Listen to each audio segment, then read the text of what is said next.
What I want to do is pull back or pull up to a higher level of altitude and look at the environment in which government, SEWA, other NGOs are all working to try to improve shelter conditions for the poor. And I would say that environment is exceptionally adverse. There's three areas. I mean, government constraints make the market a very difficult market. They make it a supply-constrained market. They make it an expensive market. That affects all actors in the market. There's a tendency, and this is not unique to urban, but there's a tendency to design programs that promise a wonderful outcome that can only be given to a few people. And so, again, those with the least influence, with the least access, get excluded from those kind of programs. Only a few get them. Another important piece of the environment is that the role of the state in land and real estate in India is exceptionally heavy-handed. They are on the critical path of nearly everything. In India, that's common practice. The notion of public purpose is huge. So the state has a huge amount of power in this area. On the one hand, government is trying very hard to improve with direct supply. But at the same time, the government policies make land and housing expensive, and that cuts across all income groups. And in spite of, and I'm really talking here in the past because RAY is trying to make a break with this approach, but in the past, the idea was, housing for all, we're going to promise a 270 square foot house. But that does not, making that promise does not suspend the operation of the market and the difficulty of achieving that. Essentially, they reduce the supply of land. They reduce the supply of built space.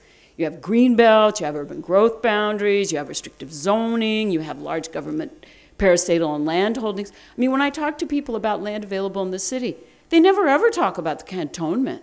They talk about how the slums block development. They never talk about how the cantonment is usually in prime space, blocking development, blocking commercial, all kinds of changes in the city. No, but that's just there. That's an entitlement. Also, very important point, often neglected, there's a chronic rationing of infrastructure. There's an underinvestment, no matter how much. People tell me, for example, in Mumbai, they say, do you really think we need more infrastructure? That's a very unique way of thinking about it. When a place is so poorly connected, when there's so many shortages of everything, you go and see these wonderful toilet blocks that have been built to prevent open defecation, and nobody flushes them because there's no water. The investment in infrastructure is part of the housing problem.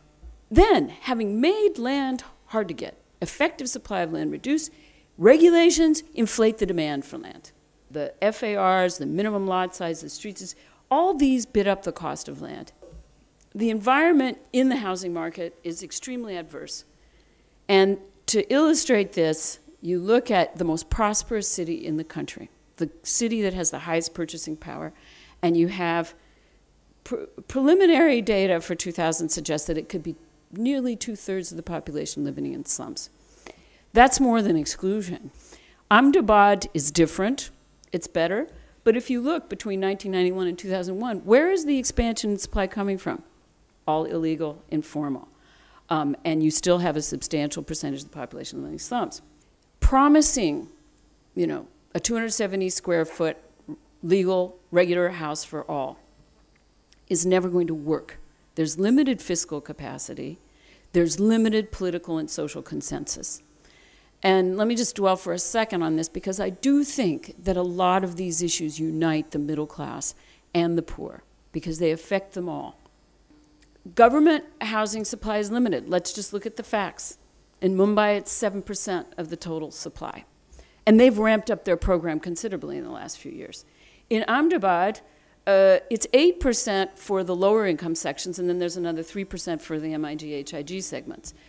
TDRs have become very popular. They're an off-budget item. A lot of people say this will be a great answer.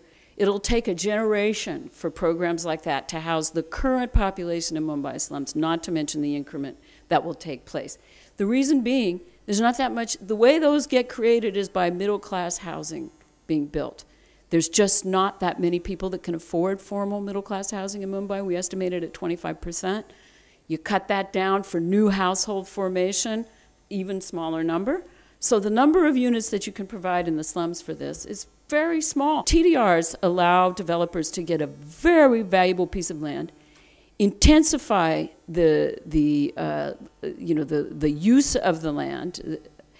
On top of that, they get a tradable right that they can send anywhere and use anywhere.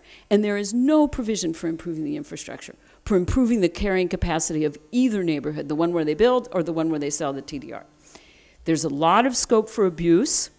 Developers, there's not much capacity in the SRA authority to test whether the developers are inflating the number of slum dwellers, whether they're using coercive tactics to get 70% of slum dwellers consenting. And I've talked to people that are worried about this. If you're in an area where there's a lot of these being done, people are very concerned they're going to get pushed out of their houses through coercive tactics. And then who's looking at the quality? What we understand is that maybe 70% of the elevators don't work in these TDR houses. And there's no provision within this program. The provision in the program is giving out the permits. It's not policing how well those are working. And I think a really serious problem with these is they seem like a great idea, they seem like the silver bullet, and they detract attention and interest from in situ upgrading. And the complexity, there's a lot of attention put on the design of programs. And I think this is changing in government, and RAY has clearly looked at this in their design, and we hope that'll continue. Evaluating ex post, what's worked and hasn't worked. How can we simplify this? How can we design programs that are implementable, that making that a key feature in the design rather than more whistles and bells? And this is where I think upgrading, simple, humble, in situ upgrading, can be a path out of this. This is a very diverse environment, adverse environment. How can we look at something we can do positively that'll make a difference? And I think that some in situ upgrading can be a very important part of the agenda for inclusion in shelter. First of all, it's manageable. We estimate that it would cost about 1% of GDP. We're talking about $20,000 to $25,000 per household, and it's leveraged. It's leveraged greatly. You walk through a neighborhood that's been upgraded, it looks like a building site. If people can get a proper toilet, proper water, and as you say, clean streets and good drainage, then they'll invest. Robust models for implementation, I think, have been developed. They have important features. Household financial contribution, that gives buy-in. That gets the community onto the critical path. So it's not just government, and the community is not just a supplicant. They're a citizen, they're a contributor. They supervise the works. That gives them some control and efficiency. There was a lot less pilferage of materials in the SNP program because the materials were left on site and the community wasn't about to let those get stolen.